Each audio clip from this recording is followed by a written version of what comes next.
ಮಂಜೇಶ್ವರ 2006ರಲ್ಲಿ ಯಡರಂಗ ಇಲ್ಲಿ ಜಯಬೇರಿ ಬಾರಿಸಿದಂಥ ಒಂದು ಸಂದರ್ಭ ಇತ್ತು. ಅದೇ ಒಂದು ವಾತಾವರಣ ಈಗ ಮಂಜೇಶ್ವರಲ್ಲಿ ಆಗ್ತಾ ಇದೆ. ಕಾರಣ ಕಳೆದ 15 ವರ್ಷ ಕಾಲ ಮಂಜೇಶ್ವರವನ್ನು ಪ್ರತಿನಿಧೀಕರಿಸಿದ್ದು UDF ನಮ್ಮ ಮುಸ್ಲಿಂ ಲೀಗಿನ ಶಾಸಕರಾಗಿದ್ದರು. ಇದು 3ನೇ ಶಾಸಕರು ಈ 15 ವರ್ಷದಲ್ಲಿ. ಈ 15 ವರ್ಷದಲ್ಲಿ ಮಂಜೇಶ್ವರದ ಜನತೆಗೆ ಅವರ ಬೇಡಿಕೆಗೆ ಅನುಸರಿಸಿರುವಂಥ ಅಭಿವೃದ್ಧಿ ಚಟುವಟಿಕೆಗಳು ನಡೆದಿಲ್ಲ. ಅದು ದೊಡ್ಡ ಸಮಸ್ಯೆ ಆಗಿದೆ. ಯಾಕೆಂದರೆ ಕೇರಳದ ಯಡರಂಗ ಸರ್ಕಾರ ಕಳೆದ 10 ವರ್ಷದಲ್ಲಿ ಸ್ವಾಭಾವಿಕವಾಗಿ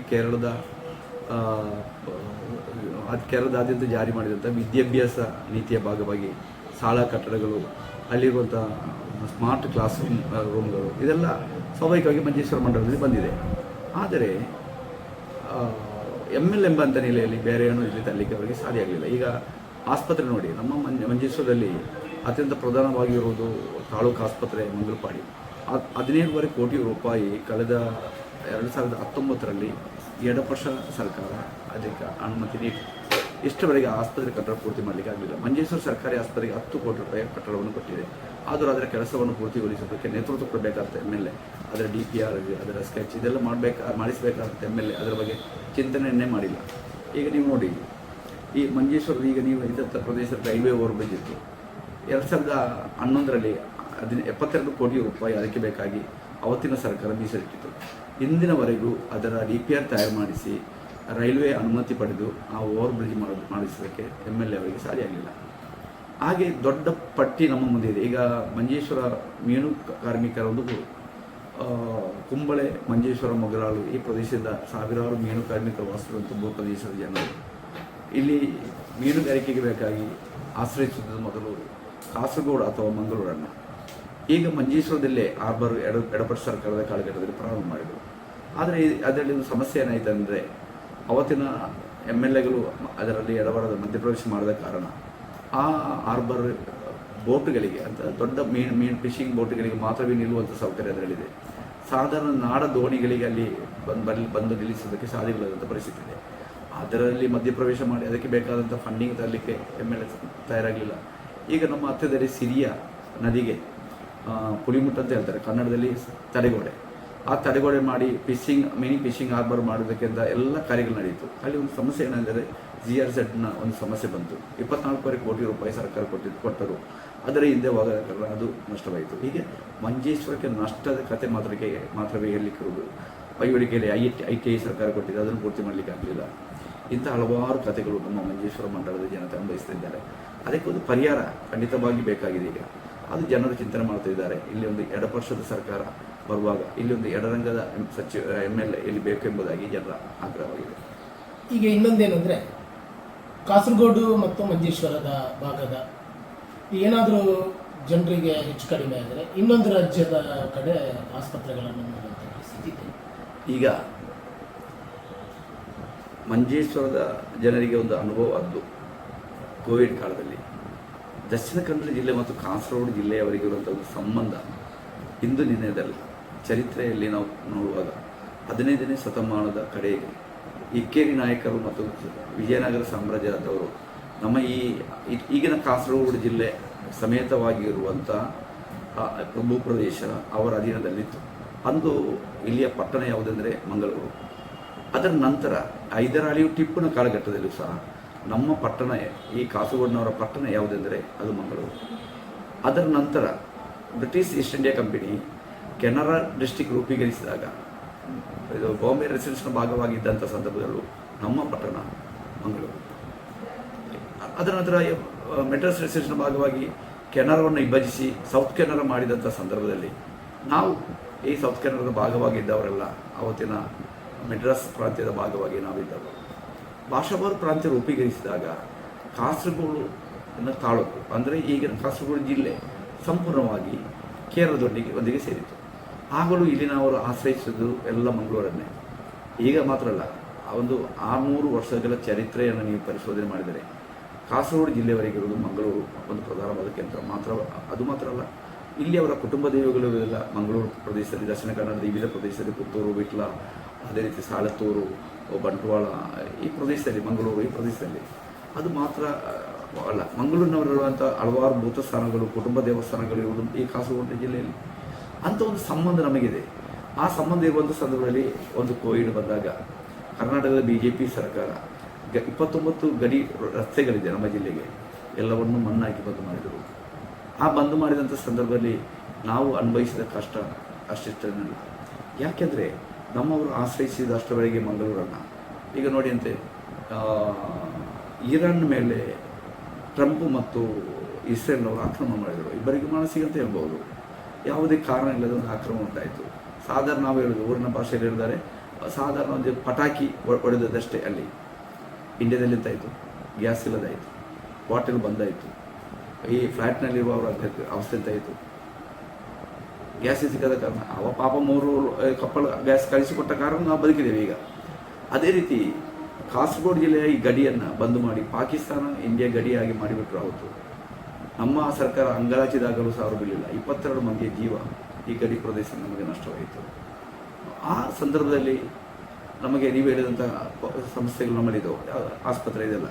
ಒಂದು ಕಾರಣ ಏನು ಗೊತ್ತಾ, ಕಾಸರಗೋಡಿನವರಿಗೆ ಒಂದು ಪ್ರತ್ಯೇಕತೆ ಏನಂದರೆ ಈ ತುಳು ಕನ್ನಡ ಮಾತಾಡುವವರು ಇಲ್ಲಿ ಜಾಸ್ತಿ. ಅವರಿಗೆ ಕಾಸರಗೋಡಿನ ಆಚೆ ಇರುವಂಥ ಸರ್ಕಾರಿ ಆಸ್ಪತ್ರೆಗೋ ಪ್ರೈವೇಟ್ ಆಸ್ಪತ್ರೆಗೆ ಹೋದಾಗ ಮಲಯಾಳದಲ್ಲಿ ಮಾತಾಡಲಿಕ್ಕೆ ಸ್ವಲ್ಪ ಕಷ್ಟ ಬರ್ತದೆ. ಆ ಸಂದರ್ಭದಲ್ಲಿ ಸಾಧಾರಣ ನಾವು ಈಗ ಒಂದು ಚಹಾ ಕುಡಿಯೋದಕ್ಕೆ ಬೇಕಾದರೂ ಮಂಗಳೂರಿಗೆ ಹೋಗುವಂಥ ಮನುಷ್ಯರು ಈ ಮಂಜೇಶ್ವರದವರು. ಅಂಥ ಸಂದರ್ಭದಲ್ಲಿ ಅವರು ಮಂಗಳೂರನ್ನೇ ಆಶ್ರಯಿಸ್ತಾ ಇರ್ತಾರೆ. ಈಗ ಮಂಗಳೂರಿನ ಡಾಕ್ಟ್ರುಗಳೆಲ್ಲ ಈ ಕೇರಳದ ಪೇಷಂಟ್ ಅವರಿಗೆ ಇದ್ದು ಕೋವಿಡ್ ಕಾಲಘಟ್ಟದಲ್ಲಿ ಬಂದ್ ಮಾಡಿದಾಗ ನಾವು ಅನುಭವಿಸಿದ ಕಷ್ಟ ಅಷ್ಟಿಸಲ್ಲ. ಈಗ ನಮಗೆ ಬೇಕಾದಷ್ಟು ಆಸ್ಪತ್ರೆಗಳು ಬಂದಿದೆ. ಇಲ್ಲಿ ನಾವು ಮಂಗಳೂರನ್ನು ಆಶ್ರಯಿಸಬೇಕಾಗಿರುವಂಥ ಒಂದು ಅವಶ್ಯಕತೆ ಇಲ್ಲ. ಬೇರೆ ಒಂದು ನೀವು ನೋಡಿ, ನಾನು ಡಾಕ್ಟ್ರುಗಳನ್ನು ದೂರುವುದಿಲ್ಲ. ಈಗ ನಿಮ್ಮ ಮಂಗಳೂರಲ್ಲಿರುವ ಎಲ್ಲ ಡಾಕ್ಟ್ರುಗಳು ನಮ್ಮ ಕಾಸರಗೋಡು ಜಿಲ್ಲೆಯ ವಿವಿಧ ಆಸ್ಪತ್ರೆಗಳಿದ್ದಾರೆ. ನೀವು ಅಲ್ಲಿ ಬೋರ್ಡ್ ನೋಡಿದ್ರೆ ಸಾಕು, ಒಂದೊಂದು ಆಸ್ಪತ್ರೆ 25-26 30ವರೆಗೆ ಡಾಕ್ಟ್ರು ಮಂಗಳೂರಿನ KMC ಇಂದ ಹಿಡಿದು ಎಲ್ಲ ಆಸ್ಪತ್ರೆಯಲ್ಲಿ ಇರುವಂಥ ವಿದಗ್ಧ ಡಾಕ್ಟ್ರುಗಳು ದಿವಸಕ್ಕೆ 1 ಗಂಟೆ 2 ಗಂಟೆ ಇಲ್ಲಿ ಬಂದು ಕೆಲಸ ಮಾಡ್ತಾಯಿದ್ದಾರೆ. ಏಕೆ ಗೊತ್ತಾ, ಅವರಿಗೆ ಅತ್ಯಧಿಕ ಪೇಷಂಟ್ ಇರೋದು ಈ ಜಿಲ್ಲೆಯವರು. ಅದಕ್ಕೆ ಬೇಕಾಗಿ ಇಲ್ಲಿಗೆ ಬರ್ತಾರೆ. ನಾನು ಒಂದು ನಿಮ್ಮ ಹತ್ರ ಕೇಳಬೇಕು, ಅದನ್ನು ಬೇರೆ ಭಾಷೆಯಲ್ಲಿ ನೀವು ಚಿತ್ರೀಕರಿಸಬೇಡಿ. ಕಾಸರಗೋಡು ಜಿಲ್ಲೆಯವರ ಕೇರಳದವರು ಮಂಗಳೂರಿಗೆ ಬರದೇ ಇದ್ದರೆ, ನಮ್ಮ ಮಕ್ಕಳು ಅಲ್ಲಿಗೆ ಕಲೀಲಿಕ್ಕೆ ಬರದೇ ಇದ್ದರೆ ಮಂಗಳೂರು ಏನಾಗ್ಬೋದು? ನೀವು ಒಂದು ನಿಮಿಷ ಆಲೋಚನೆ ಮಾಡಿ. ಎಲ್ಲ ಕಾರ್ಯ ಹೋಟೆಲ್ನಿಂದ ಹಿಡಿದು ಸಕಲಮಾನ ಕಾರ್ಯದಲ್ಲಿ ನಾವು ಬರುವುದಿಲ್ಲ ಮಂಗಳೂರಿಗೆ ಈ ಕೇರಳದವರು ಅಂತ ತೀರ್ಮಾನ ಮಾಡಿದರೆ ಮಂಗಳೂರಲ್ಲಿ ಯಾರಾದರೂ ಇದ್ದಾರಾ? ಒಂದು ವ್ಯಾಪಾರ ಸಂಸ್ಥೆ ಇರ್ಬೋದಾ? ಎಲ್ಲ ಬಂದ್ ಮಾಡಿ ಮನೆಗೆ ಹೋಗಬೇಕಾದಂಥ ಅವಸ್ಥೆ ಇರ್ತದೆ. ನಾನು ಇರೋದಿಷ್ಟೇ, ಆ ಸೌಹಾರ್ದತೆಯನ್ನು ಹಾಳು ಮಾಡಿದ್ದು BJP ಸರ್ಕಾರ. ಯಾವುದು ಮನುಷ್ಯ ಮತ್ತು ಪರವಾಗಿ ನಿಲ್ಲಬೇಕಾದಂಥ ಒಂದು ಸರ್ಕಾರ ಮನುಷ್ಯತ್ವ ರಹಿತವಾಗಿ ಅವತ್ತು ತೀರ್ಮಾನ ತೆಗೆದ ಕಾರಣ ನಾವು ಸ್ವಂತ ಕಾಲಿನ ಮೇಲೆ ನಿಲ್ಲಬೇಕಂತ ಅವಶ್ಯಕತೆ. ಈಗ ನಮಗೆ ಒಂದು ಮೆಡಿಕಲ್ ಕಾಲೇಜ್ ಇದೆ, ಉಕ್ಕಿನವರಿಗೆ ಮೆಡಿಕಲ್ ಕಾಲೇಜ್. ಅದರ MBBS ಕ್ಲಾಸಿಗೆ ಪ್ರಾರಂಭ ಆಗಿದೆ, ಸರ್ಕಾರಿ ಮೆಡಿಕಲ್ ಕಾಲೇಜ್. ಅದೇ ರೀತಿ ವಿವಿಧ ಖಾಸಗಿ ಆಸ್ಪತ್ರೆಗಳು ಇಲ್ಲಿ ಇದೆ. ಇಲ್ಲಿ ಕೇರಳದಲ್ಲಿ 3 ಟೈಪ್ ಆಸ್ಪತ್ರೆಗಳಿದೆ. ಅದೇನೆಂದರೆ, ಒಂದು ಸರ್ಕಾರಿ ಆಸ್ಪತ್ರೆ, ಮತ್ತೊಂದು ಖಾಸಗಿ ಆಸ್ಪತ್ರೆ, ಮತ್ತೊಂದು ಸಹಕಾರಿ ಆಸ್ಪತ್ರೆ. ಈ ಜಿಲ್ಲೆಯಲ್ಲಿ 6-7 ಸಹಕಾರಿ ಆಸ್ಪತ್ರೆಗಳಿದೆ. ಅತ್ಯಂತ ಶಕ್ತಿಶಾಲಿಯಾದಂಥ ಸಹಕಾರಿ ಆಸ್ಪತ್ರೆಯ ಒಂದು ಡೈರೆಕ್ಟರ್ ಆಗಿದ್ದೇನೆ ನಾನು. ಅದರಿಂದ ಈ ಆಸ್ಪತ್ರೆ ಸಮಸ್ಯೆ ಈಗ ಪರಿಹಾರ ಆಗಿದೆ, ಅದಕ್ಕೇನು ಸಮಸ್ಯೆ ಇಲ್ಲ. ಈಗ ನಮ್ಮ ಕಾಸರಗೋಡು ಜಿಲ್ಲಾ ಸರ್ಕಾರಿ ಆಸ್ಪತ್ರೆಯಲ್ಲಿ ಎಲ್ಲ ಹೃದಯ ರೋಗದ ಚಿಕಿತ್ಸೆಯು ನಡೀತಿದೆ. ಕ್ಯಾರಿಕಟ್ ಮೆಡಿಕಲ್ ಕಾಲೇಜಿನಲ್ಲಿ, ಸರ್ಕಾರಿ ಮೆಡಿಕಲ್ ಕಾಲೇಜಲ್ಲಿ ಅವಯವ ಅಂದರೆ ಅಂಗಾಂಗ ಕಸಿ ಚಿಕಿತ್ಸೆ ಸಹ ನಡೀತಾ ಇದೆ. ಅದರಿಂದ ಕೇರಳದ ಆರೋಗ್ಯ ಮೇಘಲೆ ಬಗ್ಗೆ ನಮಗೆ ಭಾರತಕ್ಕೆ ಯಾರಿಗೂ ಹೇಳಿಕೆನಿಲ್ಲ. ನಂಬರ್ 1 ಆರೋಗ್ಯ ವಿಭಾಗವಾಗಿ ನಮ್ಮ ಕೇರಳ ಮಾತ್ರವಾಗಿದೆ. ನಮ್ಮ ಸರ್ಕಾರಿ ಆಸ್ಪತ್ರೆಗಳಲ್ಲಿ ಒಂದು ದಿವಸಕ್ಕೆ ಸಾದಾ ಸರ್ಕಾರಿ ಆಸ್ಪತ್ರೆಯಲ್ಲಿ 300-700 ಪೇಷಂಟ್ ಬರ್ತಾ ಇದ್ದಾರೆ. ಅದೆಲ್ಲ ಬದಲಾವಣೆಯ ಒಂದು ಗಾಳಿ. ಇನ್ನೂ ಸಹ ಈಗ ನಮ್ಮ ಜಿಲ್ಲೆಗೆ ಆಧುನಿಕವಾದಂಥ 2 ಸರ್ಕಾರಿ ಆಸ್ಪತ್ರೆಗಳನ್ನು ಸರ್ಕಾರ ಕೊಟ್ಟಿದೆ. ಅದು ಒಂದು ಈ ಟಾಟಾದವರು ನಮಗೊಂದು ಕೋವಿಡ್ ಆಸ್ಪತ್ರೆ ಕೊಟ್ಟಿದ್ರು. ಆ ಸ್ಥಳದಲ್ಲಿ ಈಗ ಒಂದು ಸೂಪರ್ ಸ್ಪೆಷಾಲಿಟಿ ಆಸ್ಪತ್ರೆ ಆಗ್ತಾ ಉಂಟು. ಅದೇ ರೀತಿ ಕಾಂಜಿಂಗನಲ್ಲಿ ಮಕ್ಕಳು ಮತ್ತು ತಾಯಿಯಂಥ ಆಸ್ಪತ್ರೆಯ ಕೆಲಸ ಪೂರ್ತಿಯಾಗಿ ಈಗ ಅಡ್ಮಿಟ್ ಪ್ರಾರಂಭ ಆಗಿದೆ. ಇದೆಲ್ಲ ನಮ್ಮ ಜಿಲ್ಲೆಯಲ್ಲಿ ಉಂಟಾದಂಥ ಬದಲಾವಣೆಯ ಕಾರಣಗಳು.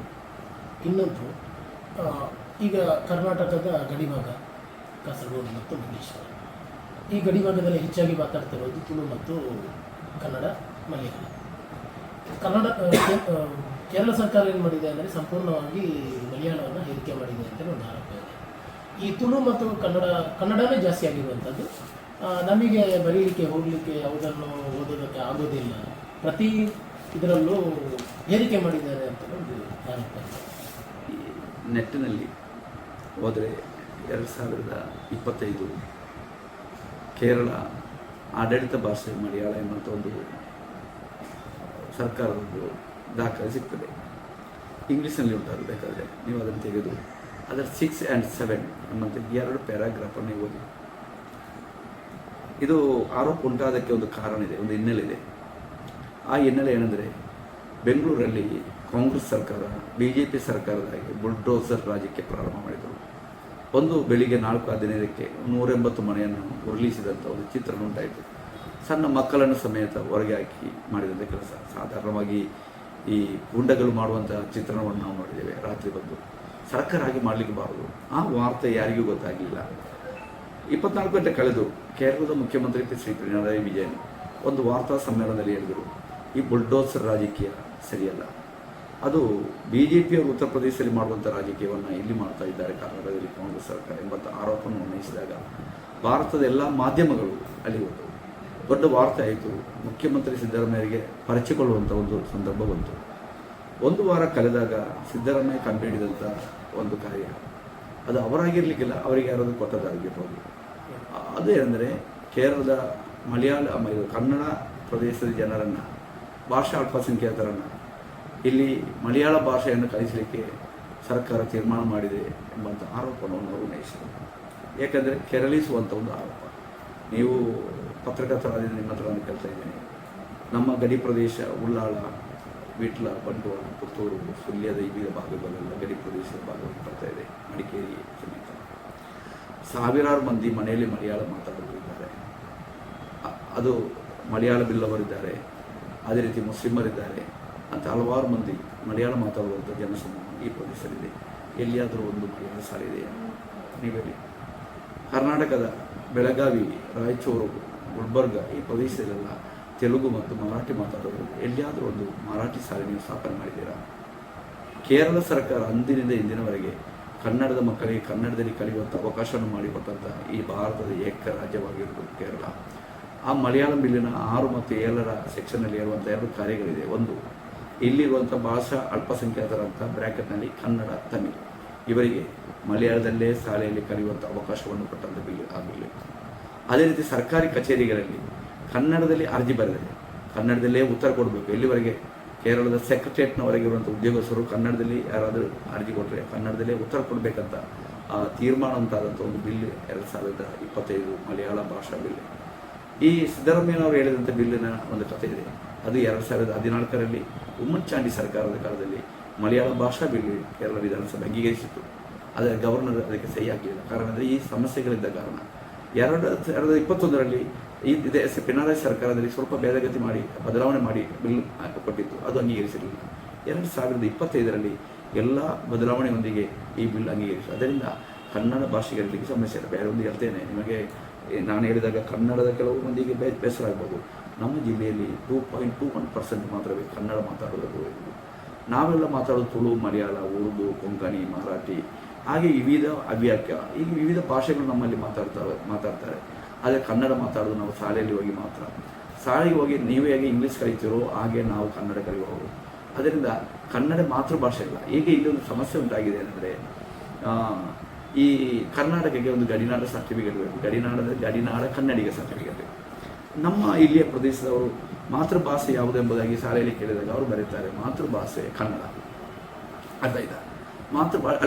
ಮಾತೃಭಾಷೆ ತುಳು, ಮಾತೃಭಾಷೆ ಮಲಯಾಳ, ಮಾತೃಭಾಷೆ ಉರ್ದು, ಮಾತೃಭಾಷೆ ಕೊಂಕಣಿ, ಮಾತೃಭಾಷೆ ಮರಾಠಿ, ಅವ್ಯಾಕ ಹೀಗೆ ಬರೀತಾರೆ ಬ್ಯಾರಿ. ಆಗ ಈ ತಾಲೂಕು ಕಚೇರಿಯ ಉದ್ಯೋಗಸ್ಥರಿಗೆ ಮಾತೃಭಾಷೆ ಈ ಕನ್ನಡ ಅಲ್ಲದೆ ಬರೆದವರಿಗೆ ಕನ್ನಡ ಮಾತೃಭಾಷೆಯಲ್ಲಿ ಸರ್ಟಿಫಿಕೇಟ್ ಕೊಡಲಿಕ್ಕೆ ಆಗ್ತದೆ. ಅದು ದೊಡ್ಡೊಂದು ಸಮಸ್ಯೆ ಆಗಿದೆ. ನಾನು ಖಂಡಿತವಾಗಿ ಹೇಳ್ತೇನೆ, ನಾನು ಶಾಸಕನಾಗಿ ಆಯ್ಕೆಯಾದರೆ ಈ ಸಮಸ್ಯೆಯನ್ನು ನಮ್ಮ ಇಲ್ಲಿದೊಂದು ಮಿನಿ ಇಂಡಿಯಾ, ಈ ಸಮಸ್ಯೆಯನ್ನು ಪರಿಹರಿಸಲಿಕ್ಕೆ ಬೇಕಾಗಿರುವಂಥ ಒಂದು ತೀರ್ಮಾನ ಸರ್ಕಾರದ ಭಾಗದಿಂದ ತರಲಿಕ್ಕೆ ಇಚ್ಛಿಸ್ತೇನೆ. ಏನಂದರೆ ಎಲ್ಲ ಈ ಸರ್ಕಾರ ಏನಾಗಿದೆ, ಎಲ್ಲ ಕಡೆ ಸ್ವಚ್ಛತೆ ಇಲ್ಲ, ಇಂಟೀರಿಯರ್ ರೋಡ್ ಸರಿ ಇಲ್ಲ, ಗ್ರಾಮೀಣಾಭಿವೃದ್ಧಿ ನೀರಿನ ವ್ಯವಸ್ಥೆ ಸರಿಯಾಗಿ ಪೂರೈಸಿಲ್ಲ ಅನ್ನುವಂಥದ್ದೊಂದು. ನಿಮಗೆ ಯಾರಾದರೂ ತಪ್ಪು ಮಾಹಿತಿ ಕೊಟ್ಟಿರ್ಬೇಕು ಸರ್, ಬೇರೆ ಯಾರು ಕೊಡಲಿಕ್ಕಿಲ್ಲ. ಇಲ್ಲಿಗೆ ಬಂದಂಥ BJPಯ ನೇತಾರರು ಕೊಟ್ಟಿರ್ಬೋದು ಈ ತಪ್ಪಾದ ಮಾಹಿತಿಗಳು. ನೀವು ನನ್ನೊಟ್ಟಿಗೆ ಬನ್ನಿ, ಇಲ್ಲಿಯ ರಸ್ತೆಯನ್ನು ನೀವು ನೋಡಿ. ಕೇರಳದ ಸಾಧಾರಣ ಒಳಗಡೆ ಇರುವಂಥ ಸಾಧಾರಣ ಎಲ್ಲ PWD ರಸ್ತೆಗಳು ಸಹ ಮೆಕ್ಡಮ್ ಟಾರಿಂಗ್ ಆಗಿದೆ. ಎಲ್ಲಿ ಬಾಕಿ ಇಲ್ಲ. ಇಂಥ ರಸ್ತೆ ನೋಡಿ, ನೀವು ಗಡಿ ಪ್ರದೇಶದಿಂದ ಆಚೆ ಹೋಗಿ ಕನ್ಯಾಣಕ್ಕೆ ಹೋಗಿ ಅಂತ ನೀವು ಈ ಮುಳಿಗದ್ದೆ ಕಳೆದು ಕನ್ಯಾಣಕ್ಕೆ ಹೋದಾಗ ಮುಳಿಗದ್ದೆಯಿಂದ ಕರ್ನಾಟಕ ಪ್ರವೇಶ ಮಾಡಿದಾಗ ಇಲ್ಲಿ ನೇತ್ರಾವತಿ ನದಿ ಹರಿತಾ ಉಂಟು, ಆಚೆ ತೋಡಾಗಿ ಉಂಟು. ಏನು ಹೇಳ್ತೀರಿ ನೀವು? ಎಲ್ಲ ಕಡೆ ರಸ್ತೆ ನೋಡಿ, ನೀವು ಜಾಲ್ಸೂರು ರಸ್ತೆ ನೋಡಿ, ಈಚೆ ನಮ್ಮ ವರ್ಕಾಡಿ ಪಂಚಾಯತಿಗೆ ಹೋದಾಗ ನನಿಗಾನಿದೆ ನೋಡಿ ನೀವು ಹೋಗಿ ರಸ್ತೆ. ನಾನು ಕೇರಳದ PWD ರಸ್ತೆಗಳೆಲ್ಲ ನಂಬರ್ 1, ಏನು ಸಂಶಯ ಬೇಡ. ನೀರಿನ ಸಮಸ್ಯೆ ಸಹ ಈ ಕೇರಳದಲ್ಲಿ 2 ಸಮಸ್ಯೆ ಏನಾಗಿದೆ ಅಂದರೆ ನೀರಿನ ಸಮಸ್ಯೆ. ನೀವು ಹೇಳಿದ್ರು ಸರಿ, ಯಾಕೆಂದರೆ ಕೇರಳದಲ್ಲಿ ಸಮೃದ್ಧವಾದಂಥ ನೇತ್ರಾವತಿ ಇಲ್ಲ. ಇಲ್ಲಿ ಕಾಸರಗೋಡು ಜಿಲ್ಲೆಯಲ್ಲಿ ಒಂದಿರುವುದು ಪಯಸ್ವಿನಿ ನದಿ, ಅದು ಸುಳ್ಯದಿಂದ ಹುಟ್ಟಿ ಮಡಿಕೇರಿಯಿಂದ ಹುಟ್ಟಿ ಸುಳ್ಯ ಭಾಗವಾಗಿ ನಮಗೆ ಬರ್ತದೆ. ಅಲ್ಲಿ ತುಂಬ ಅಣೆಕಟ್ಟುಗಳಿದೆ. ಆ ನೀರಿನ ಒಂದು ವ್ಯವಸ್ಥೆ ಬಾವಿಕೆರೆ ಇದರಲ್ಲಿ ಮಾತ್ರ ಕಾಸರಗೋಡು ಪಟ್ಟಣಕ್ಕೆ ನೀರು ಕೊಡ್ತಾ ಇದೆ. ಇಲ್ಲಿ ಎಲ್ಲ ಇರುವುದು ಸಣ್ಣ ಸಣ್ಣ ನೀರಿನ ವ್ಯವಸ್ಥೆ. ಈಗ ಮಂಗಳೂರು ಮೆಗಾ ಸಿಟಿ ಆದಾಗ ಮಂಗಳೂರಿನ ಸೆಟಲೈಟ್ ಸಿಟಿಯಾಗಿ ಮಂಜೇಶ್ವರ ಮಾರ್ಪಾಡಾಗಿದೆ. ಕಂಡಾಪಟ್ಟೆ ಜನ ಮಂಗಳೂರಿನವರು ಬಂದು ವಾಸ ಮಾಡ್ತಾ ಇದ್ದಾರೆ. ಇಲ್ಲಿ ಸಣ್ಣ ಸಣ್ಣ ಭೂಮಿ ತೆಗೆದು ವಾಸ ಮಾಡುವಂಥ ಜನಸಂಖ್ಯೆ ಅಧಿಕವಾಗಿದೆ. ಆದ್ದರಿಂದ ಇಲ್ಲಿ ಸಮಸ್ಯೆ ಅಂದರೆ ನೀರಿನ ಸಮಸ್ಯೆ ಬರ್ತಾ ಉಂಟು. ಅದಕ್ಕೆ ಪರಿಹಾರ ಎಂಬಂಥ ನೆಲೆಯಲ್ಲಿ ಈಗ ಬಾವಿಕೆರೆ ಪ್ರಾಜೆಕ್ಟ್ ಇಲ್ಲಿವರೆಗೆ ತರಲಿಕ್ಕಿರುವಂಥ ಪದ್ಧತಿಯನ್ನು ಮಾಡ್ತಾ ಇದ್ದಾರೆ ಕಾಸರಗೋಡು ಜಿಲ್ಲೆಯಲ್ಲಿ. ಆದ್ದರಿಂದ ಆ ನೀರಿನ ಸಮಸ್ಯೆ ಪರಿಹಾರ ಮಾಡಲಿಕ್ಕೆ ಸಾಧ್ಯತೆ. ಹಲವಾರು ಪದ್ಧತಿಗಳು ನಮ್ಮ ಗಡಿ ಪ್ರದೇಶದಲ್ಲಿ ತ್ರಿತಲ ಪಂಚಾಯತ್ನವರು ನಿರ್ವಹಿಸುವಂಥ ಪದ್ಧತಿಗಳು ನಿಮಗೆ ಗೊತ್ತಿರಬಹುದು. ಕೇರಳದ ಬಜೆಟಿನ 40% ಹಣ ಈ ರಾಜ್ಯದ ಗ್ರಾಮ ಪಂಚಾಯತಿಗಳಿಗೆ, ತ್ರಿತಲ ಪಂಚಾಯತಿಗಳಿಗೆ ಕೊಡುವಂಥ ಸಂಪ್ರದಾಯ ಇಲ್ಲಿದೆ, ಕರ್ನಾಟಕದಲ್ಲಿಲ್ಲ. ಇಲ್ಲಿ ಗ್ರಾಮ ಪಂಚಾಯತ್ ಅಂದರೆ ಗ್ರಾಮ ಪಂಚಾಯತ್ ಪ್ರೆಸಿಡೆಂಟ್ಗೆ ಸಮೇತ ಕಾರು ಇಲ್ಲಿದೆ. ಅವರಿಗೆ ಅಲವೆನ್ಸ್ ಇದೆ. ನಿಮ್ಮಲ್ಲಿ 1000 ರೂಪಾಯಿ ಅಲವೆನ್ಸ್ ಕೊಡುವಾಗ ಇಲ್ಲಿ 8000 ರೂಪಾಯಿ ಅಲವೆನ್ಸ್ ಕೊಡ್ತಾ ಇದೆ ಪಂಚಾಯತ್ ಮೆಂಬರ್ಗೆ. ಜನಕೀಯವಾದಂಥ ಪದ್ಧತಿಯ ಮುಖಾಂತರ ನಮ್ಮ ಪ್ರದೇಶದ ಜನರಿಗೆ ಯಾವುದೆಲ್ಲ ಕಾರ್ಯ ಬೇಕೆಂಬುದನ್ನು ನೋಡುವಂಥ ಸರ್ಕಾರವಾಗಿದೆ. ಈ 5 ವರ್ಷದಲ್ಲಿ 5 ಲಕ್ಷ ಮನೆ ಕೊಟ್ಟಂಥ ಸರ್ಕಾರವಾಗಿದೆ ಕೇರಳ ಸರ್ಕಾರ. ಮಾತ್ರವಲ್ಲ, ಆ ಮನೆ ಎಂಬುದಕ್ಕೆ ಕೇರಳ ಸರ್ಕಾರ ಸಾಧಾರಣದವರಿಗೆ 4 ಲಕ್ಷ ರೂಪಾಯಿ, ST ಅವರಿಗೆ 6 ಲಕ್ಷ ರೂಪಾಯಿ ಕೊಡ್ತಾ ಇದೆ ಇಲ್ಲಿ ಮನೆಗಟ್ಟಿಗೆ. ನಿಮ್ಮ ಕರ್ನಾಟಕದಲ್ಲಿ ಎಷ್ಟು ಕೊಡ್ತಾರೆ ನೀವು ಕೇಳಿ ನೋಡಿ. ಇನ್ನೊಂದು, ಪ್ರಧಾನಮಂತ್ರಿ ಕಿಸಾನ್ ಯೋಜನೆ ಹಣವನ್ನು ಸರಿಯಾಗಿ ಸಮರ್ಪಣೆ ಮಾಡೋದು ಈ ಸರ್ಕಾರ ಬಿಟ್ಟಿಲ್ಲ ಅಂತೇಳಿ ಒಂದು ವಾದ ಮಾಡ್ತಾರೆ ಸರ್. ಯಾಕೆ ಗೊತ್ತಾ? ಈ ಪ್ರಧಾನಮಂತ್ರಿ ಕಿಸಾನ್ ಪ್ರಾಜೆಕ್ಟ್ ಜಾರಿ ಮಾಡಿಲ್ಲ ಅಂತ ಹೇಳೋದು ಸುಳ್ಳು. ಯಾಕೆಂದರೆ ಇದರಲ್ಲಿ ಒಂದು ಪ್ರಶ್ನೆ ಏನಂದರೆ, ಈಗ ನೋಡಿ 72,000 ರೂಪಾಯಿ ಕೊಡುವಂಥ ಲೈಫ್ ಮಿಷನ್ಗೆ ಕೇಂದ್ರ ಸರ್ಕಾರ ಕೊಡೋದು 72,000 ರೂಪಾಯಿ. ಏನು ಹೇಳಿದ್ರು ಗೊತ್ತಾ ಮೋದಿಯವರು? ನನ್ನ ಫೋಟೋ ಇಡಬೇಕಂತೇಳಿ. ಅರ್ಥಾಯ್ತಾ? 3,28,000 ರೂಪಾಯಿ ಕೊಡೋದು ಕೇರಳ ಸರ್ಕಾರ, 72,000 ರೂಪಾಯಿ ಕೊಡೋದು ಕೇಂದ್ರ ಸರ್ಕಾರ. ಯಾರ ಫೋಟೋ ಇಡಬೇಕು ನೀವೇ ಹೇಳಿ, ನ್ಯಾಯವಾಗಿ ಹೇಳಿ. ಪಿಣರಾಯಿ ಫೋಟೋ ಇಡಬೇಕಲ್ಲ. ನೀವು ಇಲ್ಲಿ ಲೈಫ್ ಮಿಷನ್ನ ಭಾಗವಾಗಿ ಮಂಜೇಶ್ವರ ಗ್ರಾಮ ಪಂಚಾಯತ್ ಇದೆ, ವರ್ಕಾಡಿ ಇದೆ, ಮೀಂಜೆ ಇದೆ, ಎಲ್ಲ ಗ್ರಾಮ ಪಂಚಾಯತ್ನಲ್ಲಿ ಮನೆ ಕೊಟ್ಟಿದ್ದಾರೆ. ಆ ಮನೆ ಕೊಟ್ಟವರ ಮನೆಗೊಮ್ಮೆ ಹೋಗಿ ನೋಡಿ, ಎಲ್ಲಿ ಆದರೂ ಪಿಣರಾಯಿಯ ಫೋಟೋ ಇದೆ ಅಂತೇಳಿ. ನೀವು ಕರ್ನಾಟಕದಲ್ಲಿ ಹೋಗಿ ನೋಡಿ ಅಂತೆ, ಕರ್ನಾಟಕದಲ್ಲಿ ಹೋಗಿ ನೋಡಿ, ಅಲ್ಲಿ ಮೋದಿಯವರ ಫೋಟೋ ಇದೆ. ಮೋದಿಯವರು ಇರಬೇಕಂತ ನಾನು ಹೇಳುವುದಿಲ್ಲ, ಅವರವರ ಇಷ್ಟ. ಅದು ಮೋದಿಯವರ ಫೋಟೋ ಇದೆ. ಕೇರಳ ಸರ್ಕಾರ ಮನೆ ಕೊಡುವುದು ಏಕೆ ಗೊತ್ತಾ? ಒಬ್ಬನ ಆತ್ಮಾಭಿಮಾನ ಮನೆ ಎಂಬುದು. ನನ್ನ ಮನೆಗೆ ಬೇರೆಯವರ ಫೋಟೋ ಇಟ್ಟರೆ ಯಾರಾದರೂ ಏನು ವಿಷಯವರು ಒಳಗೆ ಹೋಗುವಾಗ ಮೋದಿಯವರ ಫೋಟೋ, ಅಲ್ಲದ್ರೆ ಸಿದ್ದರಾಮಯ್ಯನವರ ಫೋಟೋ, ಅಲ್ಲದ್ರೆ ಪಿಣರಾಯಿಯ ಫೋಟೋ ಇದ್ದರೆ ಹೋಗೋ ಮನುಷ್ಯನಿಗೆ ಸಹ ಇದಂಥದಪ್ಪ. ಇಲ್ಲಿ ದೇವರ ಫೋಟೋ ಇಲ್ಲ, ಬೇರೆ ಮನುಷ್ಯರ ಫೋಟೋನ ಇಟ್ಟಿದ್ದಾರೆ ಅಂತ ಕೇಳಲಿಕ್ಕಿಲ್ವ?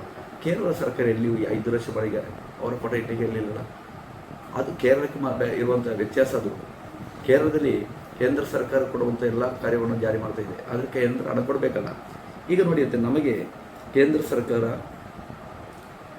ಈ ಬಜೆಟಿನ ಮುಖಾಂತರ ಕೊಡುವಂಥ ಹಣ ಇದೆ, ನಮ್ಮ ತೆರಿಗೆ ಹಣ ಇದೆ. ಈ ಕೇಂದ್ರ ಸರ್ಕಾರ ನಮಗೆ ತೆರಿಗೆ ಹಣ ಎಷ್ಟು ಕೊಡೋದು ಗೊತ್ತುಂಟ? ಇಲ್ಲಿಗೆ 17 ಪೈಸೆ, 1 ರೂಪಾಯಿಯಲ್ಲಿ. ನಿಮ್ಮ ಕರ್ನಾಟಕಕ್ಕೂ 17 ಪೈಸೆನೇ ಕೊಡುವುದು. ಇದರಿಂದ ಆಚೆ ಒಂದಿದೆ, ಉತ್ತರ ಪ್ರದೇಶ ಎಷ್ಟು ಹಣ ಕೊಡ್ತಾರೆ ಗೊತ್ತಾ? 70 ಪೈಸೆ. ಅದೇಕೆ ನಮಗಂತ ತಾರತಮ್ಯ? ಕೇರಳದವರಿಗೂ, ಕರ್ನಾಟಕದವರಿಗೂ, ತಮಿಳುನಾಡಿನವರಿಗೂ ನಾವೇನು ತಪ್ಪು ಮಾಡಿದ್ದೇವೆ? ಆ ತಾರತಮ್ಯ ಮಾಡಲಿಕ್ಕೆ ಬಾರದಲ್ಲ. ನಾವು ಕೊಟ್ಟಂಥ GSTಯ ಭಾಗವಾಗಿ ನಮಗೆ ಹಣ ಕೊಡುವುದು. ಮೋದಿ ಗುಜರಾತ್ ಮುಖ್ಯಮಂತ್ರಿ ಆದಂಥ ಸಂದರ್ಭದಲ್ಲಿ ಮನಮೋಹನ್ ಸಿಂಗ್ ಪ್ರಧಾನಮಂತ್ರಿಯಾಗಿದ್ದರು. ನನಗೆ ಕೃತ್ಯವಾಗಿ ನೆನಪಿದೆ. ಆಗ ಮೋದಿ ಅವರು ಹೇಳಿದಂಥ ಮಾತಿದೆ. ಇದು ಅವತ್ತಿನ ಆಯೋಗದ ಮೀಟಿಂಗ್ನಲ್ಲಿ ಫೈನಾನ್ಸ್ ಡಿಪಾರ್ಟ್ಮೆಂಟ್ ಅವ್ರು ಹೇಳಿದ್ರೆ, ಈ ಬಜೆಟ್ ಇದು ತೆರಿಗೆಯ ಹಣದಲ್ಲಿ 50% ಸ್ಟೇಟಿಗೆ ಕೊಡಬೇಕಂತೇಳಿ. ಕೊಡಬೇಡವಾ? ಈಗ ಎಷ್ಟು ಕೊಡ್ತಾರೆ? ನಮಗೆಲ್ಲ ಚಿಲ್ಲ 17 ಪೈಸೆ, 1 ರೂಪಾಯಿ, ಬಾಕಿಲ್ಲ ಕೊಡೋಗ್ತಾರೆ ಇವರು. ಈಗ ನೋಡಿ, ಈ ಪೆಟ್ರೋಲಿಯಂ ಉತ್ಪನ್ನಗಳಿಗೆ GSTಯ ಬದಲು ಈಗ ಅಂತದ್ದು ಸೆಕ್ಸ್ ಅಂತ ಹೇಳಿ ಹಾಕ್ತಾರೆ. ಯಾರಿಗೆ ಅದು ಕೇಂದ್ರ ಸರ್ಕಾರಕ್ಕಲ್ವಾ? ಗ್ಯಾಸ್ ಸೆಸ್ ಯಾರಿಗೆ? ಕೇಂದ್ರ ಸರ್ಕಾರಕ್ಕೆ. ನಮಗೇನಿದೆ, ಸ್ಟೇಟಿಗೆ ಒಂದು ಬಜೆಟ್ನಲ್ಲಿ ಹಣ ಕೊಡಬೇಕಲ್ಲ. ನಮಗೆ 56,200 ಕೋಟಿ ರೂಪಾಯಿ 2023-24 ಬಜೆಟ್ನಲ್ಲಿ ನಮಗೆ ನಷ್ಟ ಆದ್ದು. ಕೇರಳದಲ್ಲಿ ಈ ಇಲಾಖೆಗಳಿಗೆ ಪ್ರತ್ಯೇಕ ಅಧಿಕಾರಗಳಿದೆ. ನಮ್ಮ ತ್ರಿತಲ ಪಂಚಾಯತಿ ವ್ಯವಸ್ಥೆಯಲ್ಲಿ ಗ್ರಾಮ ಪಂಚಾಯತಿಗಳಿಗೆ ಈ ಕಸ ವಿಲೇವಾರಿ ಮಾಡುವಂಥ ಪ್ರತ್ಯೇಕವಾದಂಥ ಜವಾಬ್ದಾರಿಯನ್ನು ಗ್ರಾಮ ಪಂಚಾಯತಿಗಳಿಗೆ ಕೊಟ್ಟಿರ್ತದೆ. ಅದರಲ್ಲಿ ಒಂದು ಪ್ರಮುಖವಾಗಿ ಈ ಮನೆಗೆ ಹೋಗಿ ಕಸ ಸಂಗ್ರಹಿಸುವಂಥ ದೊಡ್ಡ ಸ್ಕೀಮ್ ನಮ್ಮಲ್ಲಿದೆ. ಇಲ್ಲಿ ಜನರ ಸಮಸ್ಯೆ ಕೂಡ ಇದೆ. ಮತ್ತೊಂದು ಈ ವಾಲು ಫ್ಲ್ಯಾಟ್ಗಳ ಒಂದು ಸಮಸ್ಯೆ ಕೂಡ ಇಲ್ಲಿದೆ. ಇದನ್ನು ಮಾಡಬೇಕಾದದ್ದು ಗ್ರಾಮ ಪಂಚಾಯತ್. ಇಲ್ಲಿ ಗ್ರಾಮ ಪಂಚಾಯತ್ ಮಾಡಬೇಕಾದರೆ ಅವರಿಗೆ ಅದಕ್ಕೆ ಬೇಕಾದ ಒಂದು ವಾರ್ಡಿಗೆ 2 ನೇಮಕ ಮಾಡಿದ್ದಾರೆ. ಅವರಿಗೆ ಸರ್ಕಾರ ಸಂಬಳ ಕೊಡ್ತಾ ಇದೆ. ಪ್ಲಾಸ್ಟಿಕ್ ಮಾತ್ರವೇ ಕೊಂಡೋಗಿ ವಿಲೇವಾರಿ ಮಾಡಲಿಕ್ಕೆ, ಬೇರೆಲ್ಲ ಜೈವ ಗೊಬ್ಬರವಾಗಿ ಉಪಯೋಗಿಸಲಿಕ್ಕೆ. ಆದರೆ ಅದನ್ನು ಜನರು ಸರಿಯಾಗಿ ಉಪಯೋಗಿಸಲಿಲ್ಲ ಎಂಬಂಥ ಪ್ರಶ್ನೆ ನಮ್ಮಲ್ಲಿದೆ. ಇದು ಮಾಡಬೇಕಾದ ತ್ರಿತಲ ಗ್ರಾಮ ಪಂಚಾಯತ್. ಈಗ ಎರ್ನಾಕುಳಂನಲ್ಲಿ ದೊಡ್ಡ ಸಮಸ್ಯೆ ಉಂಟಾಗಿದ್ದು ಕಳೆದ ಸಲ. ಅದೇನೆಂದರೆ ಅಲ್ಲಿರುವಂಥ ನಮ್ಮ ಮಂಗಳೂರಿನಲ್ಲಿ ಇದೆಲ್ಲ ಎಂಥದ್ದು ವೇಸ್ಟ್ ಡಂಪಿಂಗ್. ಅದರಾಗಿ ದೊಡ್ಡ ಎಷ್ಟೋ 100 ಎಕರೆಗಿಂತ ಅಧಿಕ ಭೂಮಿಯಲ್ಲಿ ಡಂಪಿಂಗ್ ಮಾಡಿ ಅಲ್ಲಿ ಬೆಂಕಿ ಹೊತ್ತಿ ಭಯಂಕರ ಸಮಸ್ಯೆ ಆಗಿತ್ತು. ಈಗ ನೋಡಿ ಅಂದರೆ ಭಾರತದಲ್ಲಿ ಅತ್ಯುತ್ತಮವಾದಂಥ ಪ್ಲೇ ಗ್ರೌಂಡ್ ಮಾಡಿ ಉದ್ಘಾಟನೆ ಮಾಡಿ ಆಯ್ತಲ್ಲಿ ಆ ಸ್ಥಳವನ್ನು. ಎಲ್ಲ ಕಸವನ್ನು ವಿಲೇವಾರಿ ಮಾಡುವಂಥ ಅದ್ಭುತವಾದ ಸೌಕರ್ಯಗಳಿಗಿದೆ. ಈಗ ಆಧುನಿಕ ಸೌಕರ್ಯಗಳಿದೆ. ಆದರೆ ಏನು ಮಾಡೋದು? ನಮ್ಮಂಥ ಈ ಗ್ರಾಮ ಪಂಚಾಯತ್ನಲ್ಲಿ ಆಡಳಿತ ಮಾಡುವಂಥ ಮುಸ್ಲಿಂ ಲೀಗ್ನವರು, UDFನವರು, BJPಯವರು ಇದನ್ನು ಸರಿಯಾಗಿ ಉಪಯೋಗ ಮಾಡುವುದಿಲ್ಲ. ಈಗ ನೀವು ನೋಡಿದ್ರಲ್ಲ ಹೊಸಂಗಡಿ ಪಟ್ಟಣದಲ್ಲಿ ಎಷ್ಟು ವೇಸ್ಟ್ ಇದೆ, ಎಷ್ಟು ಗೂಡಂಗಡಿಗಳಿದೆ. ಆ ವೇಸ್ಟೆಲ್ಲ ರೋಡ್ನಲ್ಲೆಲ್ಲ ಬೀಳುವುದು. ಅದು ಮಾತ್ರ ಅಲ್ಲ, ಈ ಮದುವೆ ವಾಲ್ ಇದೆ, ಫ್ಲ್ಯಾಟ್ ಇದೆ. ಇದಕ್ಕೆ ನಂಬರ್ ಕೊಡುವಾಗ ನಮ್ಮ ನಿಯಮನ ಆ ನಿಯಮದಲ್ಲಿ ಕೃತ್ಯವಾಗಿ ಇರ್ತದೆ. ಈ ವೇಸ್ಟ್ ಸಂಗ್ರಹಿಸಲಿಕ್ಕೆ ಒಂದು ಸಂವಿಧಾನ ಬೇಕು. ಅದೇ ರೀತಿ ಎಂಥದ್ದು ವೇಸ್ಟ್ ನೀರು ಹೋಗಲಿಕ್ಕೆ ಒಂದು ಸಂವಿಧಾನ ಬೇಕು. ಇದು ಯಾವುದು ಮಾಡೋದಿಲ್ಲ. ಒಂದು ಫ್ಲ್ಯಾಟ್ನಲ್ಲಿ 10 ಮಂದಿ 20 ಮಂದಿ ಮನೆ ಇರ್ತದೆ. ಎಲ್ಲಿಗೆ ಎಷ್ಟು ಕೊಂಡು ಹೋಗ್ತಾರೆ ಅವರು? ದೊಡ್ಡ ಸಮಸ್ಯೆ ಇದು ಗ್ರಾಮ ಪಂಚಾಯತ್ ನಂಬರ್ ಕೊಡುವಾಗ ನೋಡಬೇಕಾದಂಥ ಕಾರ್ಯ ಮಾಡೋದಿಲ್ಲ. ಗ್ರಾಮ ಪಂಚಾಯತ್ ಹಣ ಸಂಗ್ರಹ ಮಾಡ್ತದೆ ಇದಕ್ಕೆ ಬೇಕಾಗಿ, ಈ ವೇಸ್ಟ್ ವಿಲೇವಾರಿ ಮಾಡಲಿಕ್ಕೆ ಮಾಡೋದಿಲ್ಲ. ಇದೆಲ್ಲ ಸಮಸ್ಯೆನೇ. ಈಗ ಏನಾದರೂ ಈಗ UDF ಸರ್ಕಾರ ಏನಾದ್ರು ಮಾಡಿದೆ ಅಂದರೆ ಕರ್ನಾಟಕದಲ್ಲಿ ಕೊಟ್ಟಾಗೆ ಕೇರಳದಲ್ಲೂ ನಾವು ಗ್ಯಾರಂಟಿ ಯೋಜನೆಗಳನ್ನು ಕೊಡ್ತೀವಿ. ತಾವೇನಾದರೂ LDF ಪಕ್ಷದಿಂದ LDF ಸರ್ಕಾರದಿಂದ ಏನಾದರೂ ಈ ಘೋಷಣೆಯನ್ನು ಮಾಡಿದ್ದೀರಾ? ಈ ಕೇರಳದಲ್ಲಿ ಈ ಕಾಂಗ್ರೆಸ್ಸಿನವರ ಗ್ಯಾರಂಟಿಯನ್ನು ನಡೀಲಿಕ್ಕಿಲ್ಲ. ಯಾಕೆ ಗೊತ್ತಾ? ನಾನು ಒಂದೇ ಹೇಳ್ತೀನಿ. ನಾನು ಆಗ ಭಾಷಣ ಮಾಡುವಾಗ ಒಂದು ಕತೆ ಹೇಳಿದ್ದೆ. ಕೃಷ್ಣ ಬೈರೇಗೌಡ ಅಂತ ಹೇಳಿ ನಿಮ್ಮ ಕರ್ನಾಟಕದ ಸಚಿವರಿದ್ದಾರೆ. ಆ ಸಚಿವರು ಕೇರಳಕ್ಕೆ ಬಂದಿದ್ದರು. KC ವೇಣುಗೋಪಾಲ್ ಎಂಬಂಥ ಕಾಂಗ್ರೆಸ್ನ ನಂಬರ್ 2 ನಾಯಕನ ಸ್ವೀಕರಣ ಮೀಟಿಂಗಿಗೆ ಬಂದಾಗ ಅವರು ಹೇಳಿದಂಥ ಒಂದು ಮಾತಿದೆ. ನಂಬರ್ 1 ಕೇರಳ ಯಾವುದರಲ್ಲಿ? ಆರೋಗ್ಯ ಮೇಖಲೆಯಲ್ಲಿ. ನಂಬರ್ 1 ಕೇರಳ ವಿದ್ಯಾಭ್ಯಾಸ ಮೇಖಲೆಯಲ್ಲಿ. ಯಾಕೆಂದರೆ ಕೇರಳಕ್ಕೆ ನೀತಿ ಆಯೋಗ 27 ಸರ್ಟಿಫಿಕೇಟ್ ನಂಬರ್ 1 ಕೊಟ್ಟಿದೆ. ಆಯಿತಾ? ನಮ್ಮ ನೀತಿ ಆಯೋಗ ಅಲ್ಲ, BJP ಸರ್ಕಾರದ ಮೋದಿ ಸರ್ಕಾರದ ನೀತಿ ಆಯೋಗ ಆ ಸರ್ಟಿಫಿಕೇಟ್ ನಂಬರ್ 1 ಕೇರಳ. ಅದನ್ನು ಅವ್ರು ಹೇಳಿಬಿಟ್ರು. ಹಾಗೆ ಈ ಕೇರಳದಲ್ಲಿ ಗ್ಯಾರಂಟಿ ಯೋಜನೆ, ಕರ್ನಾಟಕದಲ್ಲಿ ಗ್ಯಾರಂಟಿ ಯೋಜನೆ ನಡೆಯುವುದು. ಈ ಕೇರಳದಲ್ಲಿ 63 ಲಕ್ಷ ಮಂದಿಗೆ 2,000 ಪೆನ್ಷನ್ ಕೊಡ್ತಾ ಇದ್ದಾರೆ ಕೇರಳ ಸರ್ಕಾರ. ನೀವು ಲೆಕ್ಕ ಮಾಡಿದ್ದೆ 87 ಲಕ್ಷ ರೇಷನ್ ಕಾರ್ಡೇ ಇಲ್ಲಿರುವುದು. ಅದರಲ್ಲಿ 62,80,000 ಮಂದಿಗೆ ಈ ಕೇರಳದಲ್ಲಿ 2,000 ಪೆನ್ಷನ್ ಕೊಡ್ತಾ ಇದ್ದಾರೆ ತಿಂಗಳಿಗೆ. ಬಸ್ಸಿಗೆ ಫ್ರೀಯಾಗಿ ಕೊಡ್ತೇವೆ ಇಲ್ಲ, ಅದು ಬಸ್ಸಿಗೆ ತಗೊಳ್ಳಿಕ್ಕೆ ತೀರ್ಮಾನ ಏನೂ ಹೇಳಿಲ್ಲ. ಈಗ ಕೇರಳ ಸರ್ಕಾರ ನಿಮ್ಮ ಕರ್ನಾಟಕ ಸರ್ಕಾರದಾಗಿಲ್ಲ. ಯಾಕೆ ಗೊತ್ತಾ? ಈ 2,000 ಪೆನ್ಷನ್ನು, ಅದೇ ರೀತಿ ವಿವಿಧ ಬೋರ್ಡ್ಗಳ ಪೆನ್ಷನ್ ಬೇರೆ ಉಂಟು. ಇದೆಲ್ಲ ಕೇರಳದಲ್ಲಿ ಕೊಡುವಂಥ ಪ್ರತ್ಯೇಕತೆ ಉಂಟು. ನಮ್ಮ ಶಾಲೆಗಳಿಗೆ ನೀವು ಈಗ ಶಾಲೆ ಬಂದಾಯಿತು, ನೀವು ದಯವಿಟ್ಟು ಶಾಲೆ ಶುರುವಾದಾಗ ನಮ್ಮ ಗಡಿ ಪ್ರದೇಶದಲ್ಲಿರುವಂಥ ಕನ್ನಡ ಶಾಲೆಗಳಿಗಾದರೂ ಭೇಟಿ ಕೊಡಬೇಕು. ಯಾಕೆ ಗೊತ್ತಾ? ನಮ್ಮ ಇಲ್ಲಿಯ ಮಕ್ಕಳು, ನಾನೆಲ್ಲ ಇಲ್ಲಿಯ ಶಾಲೆಗೆ ಹೋಗಿ ಬೆಳೆದವ. ನಾವು ಶಾಲೆಗೆ ಹೋದಾಗ ಉಳಿದ ಸಜ್ಜಿಗೆ ನಮಗೆ ಬರ್ತಾಯಿದ್ರು, ಒಂದು ಡಾಲ್ಡಾ ಹಾಕಿ. ಈಗ ಮಿಷ್ಟಾನ್ನ ಭೋಜನ ಹೇಗೆ ಗೊತ್ತಾ? ಒಂದು ತಿಂಗಳಿಗೆ 20 ಬಗೆ ಪದಾರ್ಥ ಮಾಡಿಕೊಡ್ಬೇಕು ಮಕ್ಕಳಿಗೆ ಮಧ್ಯಾಹ್ನದ ಊಟಕ್ಕೆ. ಗೊತ್ತಾಯ್ತಲ್ಲ? ಅಂಗನವಾಡಿಯಲ್ಲಿ ಬಿರಿಯಾನಿ ನಿಮ್ಮಲ್ಲಿ ಕೊಡಲಿಕ್ಕೆ ಸಾಧ್ಯ. ಅಲ್ಲಿ ಮಹಾರಾಷ್ಟ್ರದಲ್ಲಿ ಚಿಕ್ಕಿ ತಿಂದು ಹಣವನ್ನು ಲೂಟಿ ಮಾಡಿದವರಲ್ಲಿರುವುದು. ಆದ್ದರಿಂದ ಇಲ್ಲಿ ಕೇರಳ ಸರ್ಕಾರ ಜನರಿಗೆ ಬೇಕಾಗಿ ಕೆಲಸ ಮಾಡುವಂಥ ಸರ್ಕಾರವಾಗಿದೆ. ಎಲ್ಲ ಕಾರ್ಯಗಳನ್ನು ಜನರಿಗೆ ಬೇಕಾಗಿ. ನನಗೆ ಈ ಮಂಜೇಶ್ವರದ ಮತದಾರರಲ್ಲಿ ಇರುವಂಥ ಒಂದು ವಿನಂತಿ ಏನಂದರೆ, ನಾನು ಈ ಮಂಜೇಶ್ವರದಲ್ಲಿ ಹುಟ್ಟಿ ಬೆಳೆದವ. ಹೊಸಂಗಡಿಯ ಕಣಿಲ ದೇವಸ್ಥಾನದ ಪಕ್ಕ ನಾನು ವಿದ್ಯಾಭ್ಯಾಸ ಮಾಡಿದ್ದು ಈ ಪ್ರದೇಶದಲ್ಲಿ. ನಾನು ಬೀಡಿ ಕಟ್ಟಿದ್ದು ಇದೇ ಪ್ರದೇಶದಲ್ಲಿ. ನನ್ನ ಜೀವನ ಪ್ರಾರಂಭ ಮಾಡಿದ್ದು, ರಾಜಕೀಯ ಜೀವನ ಪ್ರಾರಂಭ ಮಾಡಿದ್ದು ಕುಂಜತೂರು ಸರ್ಕಾರಿ ಹೈಸ್ಕೂಲಿನಲ್ಲಿ SFI ಮುಖಾಂತರ. ಈಗ ತುಳು ಅಕಾಡೆಮಿ ಚೇರ್ಮನ್ವರೆಗೆ ನಾನು ಮುಟ್ಟಿದ್ದು ಇಲ್ಲಿಯ ರಾಜಕೀಯ ಚಟುವಟಿಕೆಯ ಭಾಗವಾಗಿ ಪಾರ್ಟಿ ಜಿಲ್ಲಾ ಸೆಕ್ರೆಟರಿ ಮೆಂಬರ್ ಆಗಿ ಕೆಲಸ ಮಾಡ್ತಾ ಇದ್ದೇನೆ. ಈ ಮಂಜೇಶ್ವರದ ಜನರ ಒಟ್ಟಿಗೆ ನಿರಂತರವಾಗಿ ಕೆಲಸ ಮಾಡ್ತಿರುವಂಥ ಒಂದು ವ್ಯಕ್ತಿ ಎಂಬ ನೆಲೆಯಲ್ಲಿ ಈ ಮಂಜೇಶ್ವರದ ಮತದಾರ ಬಾಂಧವರನ್ನು ನನಗೆ ಕೇಳಲಿಕ್ಕಿರುವುದು, ನಾಳೆ ನಡೆಯುವಂಥ ಚುನಾವಣೆಯಲ್ಲಿ ಎಡಪಕ್ಷದ ಅಭ್ಯರ್ಥಿಯಾಗಿ ಸ್ಪರ್ಧೆ ಮಾಡ್ತಿರುವಂಥ ನನ್ನ ಕತ್ತಿ ಸುದ್ದಿಗೆ ನಕ್ಷತ್ರ ಚಿಹ್ನೆಗೆ ನಿಮ್ಮ ಅಮೂಲ್ಯವಾದ ಮತವನ್ನು ನೀಡಬೇಕಾಗಿ ವಿನಂತಿಸುತ್ತೇನೆ. ಪ್ರಿಯಪಟ್ಟ ಮಂಜೇಶ್ವರ ಮಂಡಲ ತಂದೆ, ತೆರೆನೆಪ್ಪುമായി ബന്ധപ്പെട്ട് ഏപ്രിൽ 9-ാം തീയതി കേരളത്തിൽ തെരഞ്ഞെടുപ്പ് നടക്കുമ്പോൾ മഞ്ചേശ്വരം മണ്ഡലത്തിൽ ഇടതുപക്ഷ ജനാധിപത്യ മുന്നണിയുടെ സ്ഥാനാർത്ഥിയായി മത്സരിക്കുന്ന KR ജയാനന്ദൻ എന്ന അരിവാൾ ചുറ്റിക നക്ഷത്ര അടയാളത്തിൽ വോട്ട് രേഖപ്പെടുത്തി ഒമ്പിച്ച ഭൂരിപക്ഷം വിജയിപ്പിക്കുമെന്ന് അപേക്ഷിക്കുകയാണ്.